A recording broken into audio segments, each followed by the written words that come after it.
está aqui com a gente, primeiramente, é a Verusca Bacelar, CIO na Sotrec, empresa brasileira que fornece tecnologia, maquinários, soluções e suporte a produtos especializados para o segmento de construção, mineração, energia, petróleo, marítimo, gás, florestal e também agronegócio.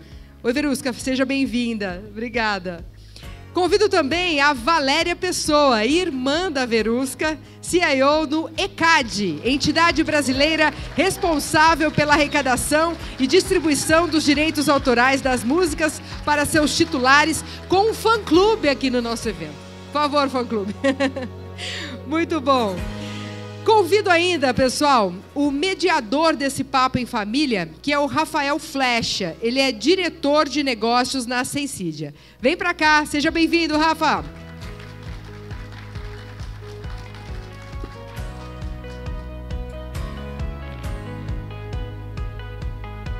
Obrigada também pela presença. Vou passar para você a condução desse painel. O palco é de vocês. Boa tarde, pessoal. Pessoal, primeiro agradecer aí, Verusca, Valéria. Para mim esse painel aqui é muito especial, gente, porque são amigas, além de tudo aqui.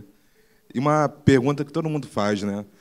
Profissionais de TI, mas antes disso, profissionais que são formados em contabilidade e engenharia de produção. E como é que foi chegar em TI, gente? É uma pergunta que todo mundo faz para vocês, provavelmente, né? Vamos lá. Primeiro, agradecer a oportunidade. Bom, eu sou contadora, Valéria é engenheira, e aí a gente, para formar esse bate-papo aqui, a gente voltou um pouquinho ao passado, né? E a gente descobriu que o nosso primeiro emprego, a gente trabalhou na mesma empresa de consultoria, implantações de ERP, né, na época, isso já tem aí mais de 20 anos. E eu era consultora dos módulos financeiros e contábeis, ela pegando a linha de produção, chão de fábrica. Só que isso foi há tanto tempo atrás que a ficha não caiu, né? Que a gente trabalhou juntas, cada um seguiu o seu caminho e acabamos chegando no mesmo papel, na mesma função. Depois que a gente trabalhou junto, né, eu continuei na linha de consultoria, então eu sempre trabalhei nas grandes empresas de consultoria, implementando sistemas, processos. E a consultoria ela te abre um leque muito grande, né? E aí acabei caindo na Sotrec, e acabei trocando de chapéu, saindo da consultoria e virei aí head de TI da Sotrec, abrangendo toda a tecnologia. Não foi uma coisa pensada, não foi uma coisa planejada, acho que foi uma trajetória bem natural. E eu acho que todo o aprendizado, o conhecimento que a gente vem adquirindo, acabou me levando, né, no mundo de oportunidade. E aí a gente acaba aqui, voltando nessa história, a gente se redescobriu, né? E fazendo a mesma coisa e grandes oportunidades de gerar sinergia, né? Nossa, legal. Não, e a gente não tinha se tocado que éramos mulheres, né, irmãs, da mesma família, na mesma profissão. Até que o Flecha virou, vem cá, cara, não é muito comum duas irmãs fazendo a mesma coisa no mundo. Vocês não querem fazer um painel? Aí eu olhei para ela, cara, nunca tinha pensado nisso. Então, e realmente foi isso. A gente trabalhava junto e eu nunca fui para a consultoria, eu só tive esse primeiro trabalho de consultoria, depois eu já entrei para a multinacional, então fiz a carreira toda implementando ERP, só que aí chega uma hora que você começa a ver outros aspectos de TI, né? Então, até que eu assumia TI como um todo, fiquei um bom tempo em TI, aí eu enchi o saco, fui trabalhar em operações, falei, chega de TI na minha vida, saí, fui cuidar de operação, voltei para o chão de fábrica, fiquei um tempão fora, e aqui estou eu de novo, graças a ela, porque eu saí, falei, chega, quero fazer sabático, e ela, não, volta para o mundo de TI, volta, e aí eu voltei. Então, aqui a gente se encontrou de novo, e se eu voltei para o mundo de TI, ela é a culpada. Ela me pagou, né, um almoço, tá, gente? Eu paguei o almoço e acabei voltando para a TI. Porque foi engraçado, o Flecha perguntou, vem cá, vocês seguiram a profissão do pai, né? O pai que falou que queria todo mundo em TI, falou, não, cara, meu pai é advogado e contador. Aí ele queria ter uma filha engenheira, eu. A segunda foi ser contadora e a terceira advogada. Cheguei à conclusão que meu pai é muito bom, cara, porque ele emplacou todas as profissões que ele queria e cada filha pegou uma profissão. Exato. E quem não sabe, tem mais uma ainda, né? Que é advogada. Tem muita gente que não sabia isso. Quando a gente começa a falar aqui um pouquinho de tecnologia, né, já que a gente entrou nesse assunto, a gente está falando de Sotrec, a gente está falando de ECAD, indústrias totalmente diferentes.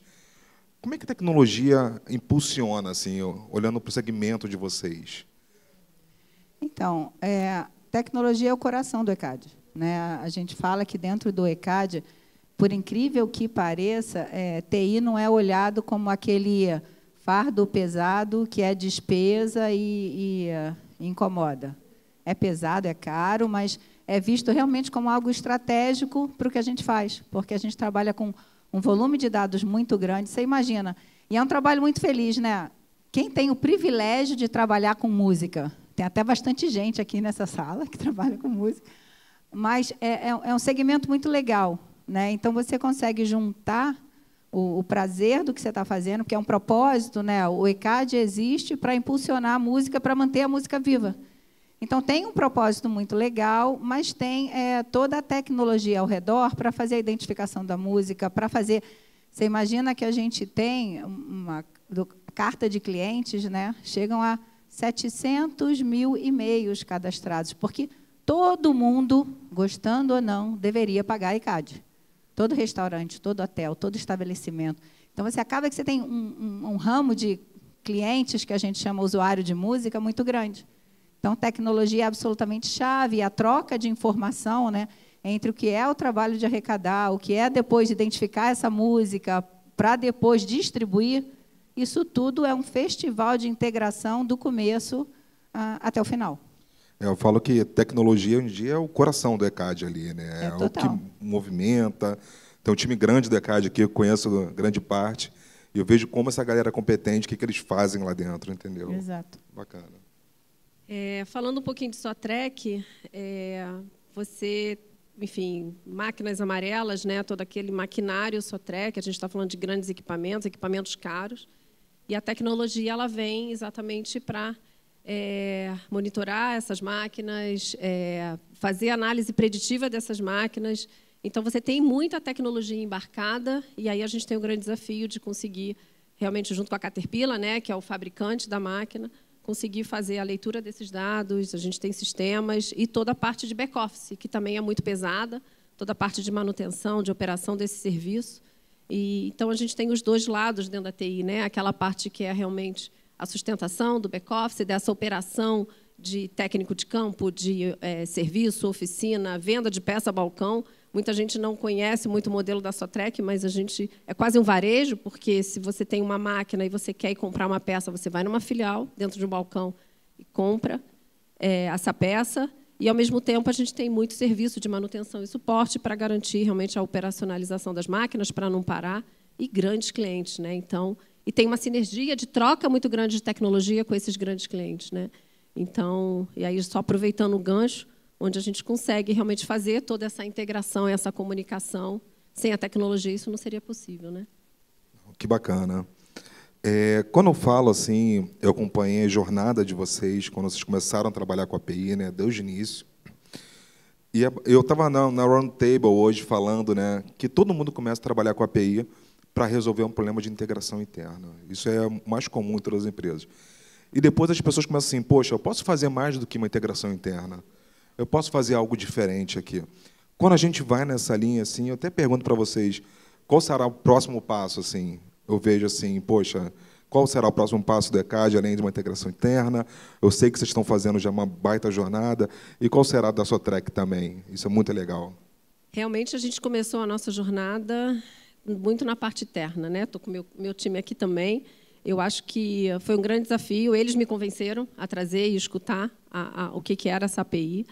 E a gente fez uma transformação muito grande nessa forma de conexão. Enfim, dos últimos meses para cá, acho que o último ano para cá, a gente realmente começou a olhar as oportunidades, né? Então, hoje a gente teve projetos, por exemplo, de quando veio o Pix. Como é que eu vou fazer o meu cliente comprar uma peça no balcão pagando com Pix na hora? Que são aqueles clientes que não têm crédito, que não têm como pegar um financiamento, e existem peças caras. Como é que eu vou fazer esse meu cliente pagar com cartão de crédito ali na hora do balcão? Isso era um modelo que, para a Sotrec, era muito complexo fazer, porque é tudo muito grande, então você, para poder financiar, você tem um processo muito complexo. E aí eu acho que toda essa plataforma de API fez essa transformação. A gente conseguiu fazer projetos de fazer essa interface com o Pix do Itaú. A gente foi uma das primeiras empresas a fazer essa conexão. A gente fez o projeto em 1 mês. Então, tem plataformas de pagamento de cartão de crédito, são plataformas externas, onde, para você poder pegar a aprovação se aquele cartão de crédito é seguro e tudo mais, também via API.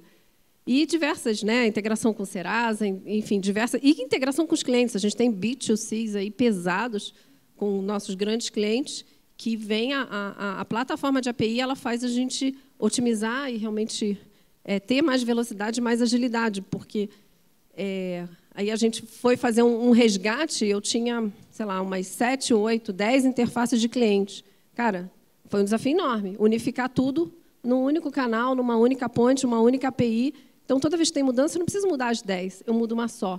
Então, isso deu muita agilidade e muito ganho, né? Então, quando a gente faz o cálculo de qual foi o ROI disso tudo, a gente chegou a ter saving de 55% em custo de mão de obra, de desenvolvimento e ganho de entrega de projetos usando as tecnologias e a plataforma da Sensidia. Então, assim, foi uma revolução interna para o time e a gente segue aí na jornada. Acho que tem muita coisa ainda para fazer para esse mundo externo, mas a gente é um pouco seguro. Assim, a gente está indo numa jornada com segurança, podendo errar, claro, mas errar com responsabilidade, né? Então, e é um aprendizado constante, né? Então, acho que fica aí a mensagem que e a gente usa muito a Sotrec eu tenho uma TI enxuta, eu tenho 30 pessoas internas só, e a gente trabalha muito com parceiros, né? A gente teve palestras aqui falando muito da parceria e não só da terceirização.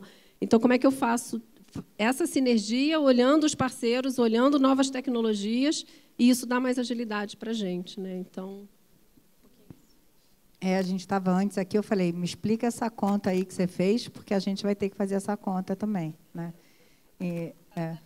Então, pronto, vocês vão conversar aqui, a gente vai aprender a conta para fazer a nossa.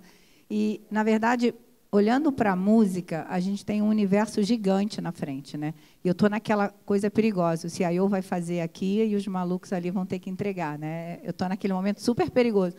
Mas, na verdade, se você for olhar hoje, o meu processo para receber a programação de rádio é upload de arquivo no site. Cara, você imagina eu poder fazer e trabalhar com todas as rádios adimplentes do Brasil uma API para resolver isso. Eu vou aumentar muito em escala, em agilidade. A gente estava conversando sobre show, né? Como é que é o processo de show, né? A gente precisa pegar a bilheteria, o valor do ingresso, a quantidade de pessoas que foi ao show, com isso calcular o quanto que tem que ser arrecadado de ECAD e receber o roteiro, tudo na mão. Então, você imagina o potencial que a gente tem, né, de poder trabalhar APIs, né? Sérgio, Fábio, bem legais, que aí a ideia, você imagina você se conectar, você tem grandes produtores fazendo mega eventos, você conecta, você pega a bilhetagem, que é o que a gente chama para poder montar o borderô, você pega a informação de roteiro. Então, assim, a possibilidade que a gente tem, hoje em dia a gente faz isso, é muito mais interno, para fora a gente tem pouca, então é muito mais um processo interno nosso. Vamos falar do digital. Hoje a gente pega tudo, arquivo, relatório. É claro que toda vez que você vai falar de fazer uma integração externa, você tem que ter a movimentação dos dois lados, né? Então, cada caso vai ser um caso. Eu amei a palestra hoje de manhã, porque você pode ter diferentes aplicações e, dependendo do que você vai fazer diferente. Mas a gente tem um mar de fornecedores externos, as próprias associações que gerenciam, que fazem parte da gestão coletiva. Hoje a gente troca informação com eles de uma maneira muito tradicional. Eu acho que a mais tradicional de todas do SFTP ali é o que a gente faz hoje com as associações. Então, o quanto que a gente não pode evoluir, né, associações de tamanho diferente, de característica diferente, passar a fazer a troca de informações com eles, a integração de um jeito muito mais ágil e imediato. Então, para mim, eu estou aqui só sonhando, né? A gente relançou o projeto lá dentro, então, acho que o céu é o limite, sabe aquele infinito e além? Então, a gente tem muita coisa para fazer, muita coisa legal. Até comentar um pouquinho do que a Verusca falou, um dos maiores cases que eu já vi até hoje de integração com a RP foi lá na Sotrec. Eu estava até olhando para o Cleiton ali, eu falei, ele é um dos caras aí que eu vi fazer mágicas com integração de API com a RP. É o microserviço dentro da SAP, né? Exatamente. Vou fazer agora, entrar numa questão que eu não gosto nem de falar muito, mas acho importante falar. Hoje em dia, quem me conhece aí sabe que eu sou pai, tenho 3 filhas. Valéria tem 3 filhas. Verusca é mãe de um casal. Infelizmente, no mercado de TI, 20% é só composto por mulheres. E eu conheço diversas mulheres competentes, com cargo de liderança em mulheres em TI. E eu queria escutar um pouquinho de vocês aí, vocês são líderes, super competentes, e queria escutar um pouquinho como é que está esse mercado, essa tendência, o que vocês acham, como é que está o movimento. Eu sei que tem um movimento hoje em dia de mulheres CIOs, que eu acho mó barato isso. A gente está lá, a gente é voluntária lá. Tem mais voluntária por aqui também. Eu vi que tem a Miriam está aí, a Dani está aí, tem um monte de gente. Eu não gosto nem de falar, senão eu acabo esquecendo o nome de alguém, entendeu? Mas parabéns pelo que vocês têm feito. Então, Flash, eu acho que tem muito de cultura, né? Então, acho que não é só na tecnologia. Ontem a gente estava contando um pouco sobre isso. Tem uns mitos que vêm, por exemplo, em TI. Qual é a origem de não ter mulher em TI? Olha, mulher tem que chegar em casa, fazer a janta e cuidar do filho. Então, mulher não vai trabalhar até tarde. Então, em TI, quantas vezes você emburaca, trabalha até tarde e vira madrugada? Muito. Ah, não, olha só, mas a mulher engravida. Cara, ela vai tirar 4 meses de licença. Como é que Então, assim, são paradigmas que a gente tem que quebrar, e isso não é verdade. Pelo contrário, uma mulher tem filho, cuida da casa, faz 599 coisas ao mesmo tempo, entra no shopping, mapeia 10 lojas de uma vez só. Por que ela não pode fazer bem o trabalho? Então, é muito mais uma questão de skill do que de gênero, né? Então, tem uma coisa que é cultural, de ir rompendo barreira, e o interessante é que quando você começa a mostrar, porque não pode ser por cota, eu não acredito em cota, numa coisa quantitativa, não é isso. Tem uma lei doida na França que fala que o board das empresas tem que ser composto de 30% de mulher. Cara, não é isso que vai trazer a diversidade. É você procurar o skill certo e a competência. Então, o que eu vejo? Eu, essencialmente, né, a Vera estava comentando que ela não tinha percebido isso. Eu sempre trabalhei num mundo essencialmente masculino. Você imagina, eu fiz engenharia, minha turma eram 40 pessoas, 2 mulheres. Eu fui obrigada a ser apresentadora, eu odeio. Mas não tinham muitas mulheres. Então, uma era oradora, a outra tinha que ser apresentadora. Não dava nem para fazer rodízio, né? Imagina quando eu fui para o mundo de operação. Também era isso, mas... Por outro lado, quando você mostra que você tem competência, que você sabe, a porta totalmente se abre. Então, é muito uma questão de skill, de conhecer. Então, dá a chance. Escuta, eu sou o contrário. Você veio um currículo, é uma mulher, tem filho. Se ela for separada, então, cara, essa mulher rala muito. Então, é ela que eu quero. Então, é a forma de olhar. E eu acho que a gente tem que falar muito disso sempre, porque não é porque a pessoa tem preconceito, é porque a nossa mentalidade como sociedade foi criada assim, da mulher em casa cuidando. E essa profissão que a gente escolheu, quanta gente aqui virou noite trabalhando, sobre aviso. Então, não era algo que, se você volta aí, há 50 anos atrás, mulher nunca ficava de sobreaviso. Como é que mulher vai fazer isso? Então, eu sempre fiquei de sobreaviso. Não, pois é, mas é exceção. Né? Quantas vezes? Coisa que eu adorei quando a gente parou de ter que rodar, eu vou entregar a minha idade, aquelas operações que tinha operador noturno, apertando enter nos coisas bet. Cara, meu telefone tocava, eu falava, cara, que inferno. Então, eu amei quando a gente acabou com isso, porque parou de tocar o telefone de madrugada, mas, de maneira geral, a sociedade não imagina que esse é um trabalho de mulher. Então, é quebrar esse paradigma. Né? Então, acho que é muito... E a gente tem o papel de ir falando. E, à medida que as pessoas vão escutando isso, acho que é uma questão gradual de ir entendendo que não é uma... Você não reflete na profissão aquela história que você tinha antes da carochinha, né? É a mesma coisa quando a gente fala de LGBTQIA+, é uma coisa que vai aprendendo, e isso não quer dizer que a gente não tem que deixar de falar, né? Perfeito. Olhando um pouquinho no que a gente também consegue fazer para colaborar e ajudar nesse tema, e aí falar um pouquinho do Grupo Mulheres CIO, né?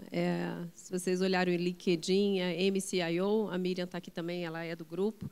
É uma associação que foi formada, nós somos 190 mulheres heads de TI, e o que a gente consegue dar de contribuição é um pouco pegar a nossa experiência, é possível chegar lá, basta você querer, né, e claro, desenvolver a competência.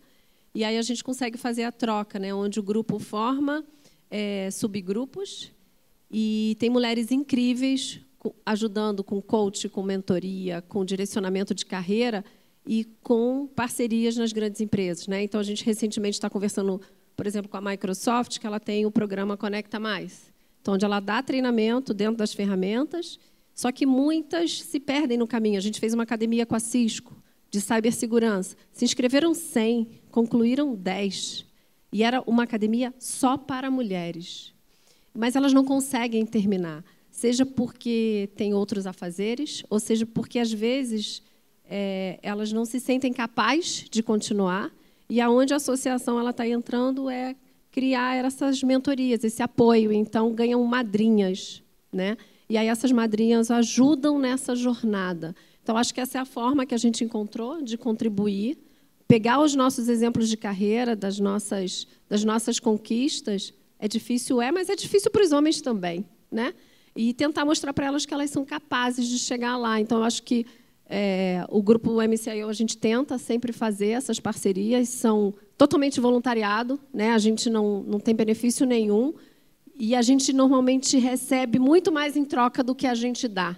Então, eu acho que essa é a contribuição que a gente consegue fazer para ajudar, e principalmente pegando a galera de baixa renda e que realmente não tem grandes oportunidades, e às vezes são até profissões ou desenvolvimentos que não requer uma graduação, né, muito grande. Então, basta você ter o ensino fundamental, você consegue ganhar um técnico e entrar no mercado e transformar a vida dela e a vida da família dela. Então, é um pouquinho do que a gente tem feito lá na associação, né? Porque você tocou num ponto importante, né? Você conquista aquilo que você acredita que é capaz de fazer. Então, essa mentalidade que a mulher tem que fazer outras coisas em casa e priorizar outras atividades é uma coisa que está dentro da cabeça da mulher também, não é só da cabeça do homem. Então, por isso que é um contexto de sociedade. Então, e aí tem a questão de você achar os apoios que você precisa para poder fazer isso. Né? Eu fui chamada para ir para a França, né? Então, quando eu trabalhava na outra empresa, quem não quer trabalhar lá fora? E era um movimento contrário, né? França adora exportar francês para o mundo inteiro, né? E aí me chamaram, vem trabalhar na matriz. Então, isso era o máximo. Cara, na boa, Flecha, eu não fui, né? Não me arrependo, zero arrependimento, mas quando eu botei na balança, eu, mulher, com 3 filhas, porque não era negociável, né? Eu ia levar as 3 comigo. Aí eu vou chegar num lugar que nenhuma de nós 4 fala francês. Lá não tem o advento da empregada, né, que a gente tem aqui. Aí eu pesei na balança, eu falei, cara, é uma empresa muito... Eu falei, não vou. Elas ficaram 2 meses sem falar comigo. Foi véspera do meu aniversário, fizeram um boicote, lembra disso, Verusca? Um boicote horroroso. Você vai cortar da gente a oportunidade de morar na França. Eu falei assim, vou, caraca, como é que eu vou fazer tudo sozinha? E você sofre também, né, Verusca? Eu não tenho um marido para ir comigo e ser o apoio da casa, então vou estar num país novo, tendo que trabalhar como louca, com 3 filhas que não fazem nada em casa. Elas, mãe, a gente vai te ajudar. A gente vai fazer, cara, não vão, eu conheço vocês. É igual cachorro, vai comprar cachorro, quem cuida do cachorro sou eu. Aí eu falei, cara, eu não vou. Então, tem um aspecto de você ter o apoio, né? E aí, isso é muito diferente na relação de homem e de mulher. Então, eu vi os expatriados, né, chega lá tudo com as mulheres, vai na praia, vai no céu. Eu falei, cara, então eu não arrumei um marido assim, então eu não fui para a França porque eu não tinha um marido para ir comigo cuidar da casa. Então, isso é fato, gente, né? Certo ou errado, acontece. Então, vão ser coisas que... E tem muita mulher que não tem 3 filhos, né? Então, se eu não tivesse 3 filhos, eu não tinha dúvida, eu tinha aceitado a proposta no dia seguinte, né? Mas com 3 filhos não dava. Então, você vai fazendo escolha. Eu entendo um pouquinho. Vamos lá. Recebemos aqui mais uma perguntinha, estamos chegando no final também. Acho que é uma pergunta de todo mundo, assim, né? Curiosidade, uma pergunta para você, Valéria. Tem alguma integração do ECAD com streaming de músicas em dia? E como é que é feito isso daí? Então, tem. Pior que eu estou com o especialista de streaming aqui, se eu falar besteira vai pegar mal. Mas, enfim, a gente recebe os relatórios de uso das plataformas, mas não é por API.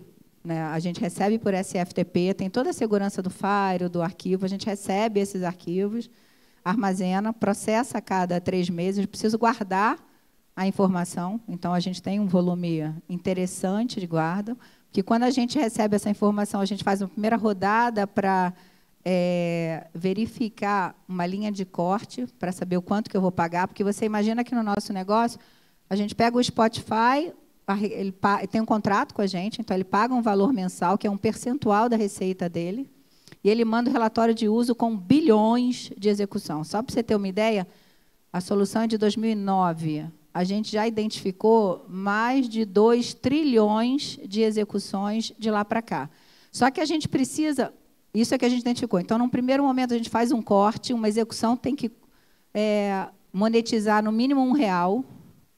E nessa brincadeira, a relação é 90-10. Eu pago 10% do que é executado. Aí eu pego esse que eu separei, aí eu vou para o processo de identificação e valorizar cada uma dessas linhas. Mas onde a gente quer evoluir e chegar, se a gente trabalha com essas plataformas todas de uma maneira mais ágil, eu posso vir fazendo algumas transformações no processo. Perfeito. Pessoal, tem mais uma aqui, que é, com esse modelo em que o negócio é tão conectado à tecnologia, como é capturar a inovação que nasce nas pontas, que é no final lá no time?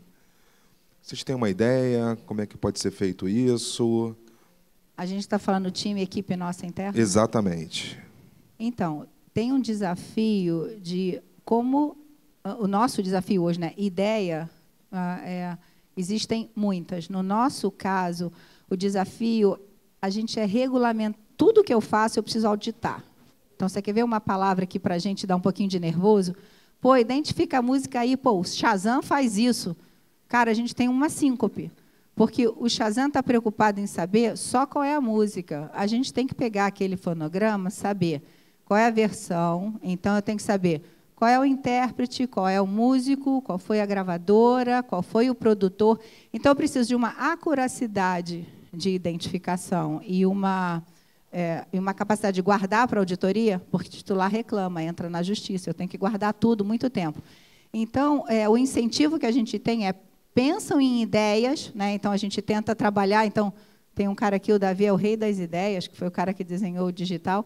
Só que o desafio para a gente é conseguir inovar, fazer essas ideias e garantir tudo que a lei obriga a gente a garantir. Então, para a gente, o difícil não é ter ideias, é conseguir essa agilidade mantendo todo o trâmite regulamentado que a gente tem. O ECAD foi criado por uma lei, a gente é auditado pela Secretaria de Cultura o tempo inteiro. Então, qualquer solução que a gente colocar na rua, ela tem que respeitar todas as regras que estão ali dentro. Então, para mim, o desafio não é nem inovar, é conseguir fazer isso mantendo esse arrasto de lei que eu preciso manter e registrar o tempo todo. Legal. Verusca? Eu acho que, do meu lado, é completamente diferente, né, do ponto dela. O meu grande desafio é acima, né? É você conseguir realmente ter os C-levels, né, entendendo tudo que vem de ideia, tudo que vem de oportunidade, como que a gente transforma isso em serviço, e isso tem que ter ROI, né? E muitas das coisas não são tangíveis. Então, acho que o nosso grande desafio é traduzir isso numa linguagem e mostrar o quanto que essa relação custo-benefício ela vai gerar o retorno em algum tempo, né? Pode ser meses ou anos.